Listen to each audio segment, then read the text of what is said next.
ابو بکر کی استقامت کی وجہ سے اللہ نے اسلام کو دوبارہ اسلامی اسٹیٹ کو اسلامی اقدار کو قائم کر دیا۔ میرے دوستو، یہ ہے جناب صدیق اکبر کا نبی پاک کے ساتھ وہ محبت اور پیار کے سرکار کی حیات طیبہ کے بعد حضور کے مشن سے پیار کیا۔ آج اگر آپ محفل نعت کر رہے ہیں تو اس کا ایک تقاضا یہ ہے کہ نبی پاک کے دین سے پیار کریں، حضور کی شریعت سے پیار کریں۔ آج ہم اپنے گریبان میں جھانکیں، کہیں ہمارے گھر میں شریعت مطہرہ رو تو نہیں رہی، ہمارا وتیرہ ایسا تو نہیں کہ ہم شریعہ کام پامال کرتے ہیں اور ادھر محبت رسول کا دعویٰ کرتے ہیں، ایسا تو نہیں کہیں ہم بھی نماز چھوڑنے والے تو نہیں، کہیں ہم بھی زکوٰۃ مس کرنے والے تو نہیں، کہیں ہم بھی حضور کی شان کے بارے میں کمی کرنے والے تو نہیں،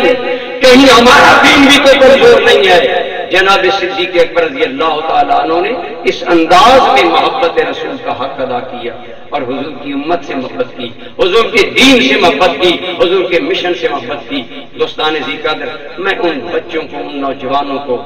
مبارک دیتا ہوں جو یہ محفل منعقد کرتے ہیں، لیکن کوئی بھی کام مقصد کے بغیر پورا نہیں ہوتا، اور عموماً آپ کی خدمت میں عرض کیا کرتا ہوں کہ حضور کی محبت کو بھی جلا بخشیں، لیکن ساتھ ساتھ حضور کے دین سے محبت، یہ حضور کی محبت کا تقاضا ہے۔ جتنا آپ نبی پاک کے دین سے پیار کریں گے اتنا سرکار آپ پر، ہم پر قیامت کے دن زیادہ راضی ہے۔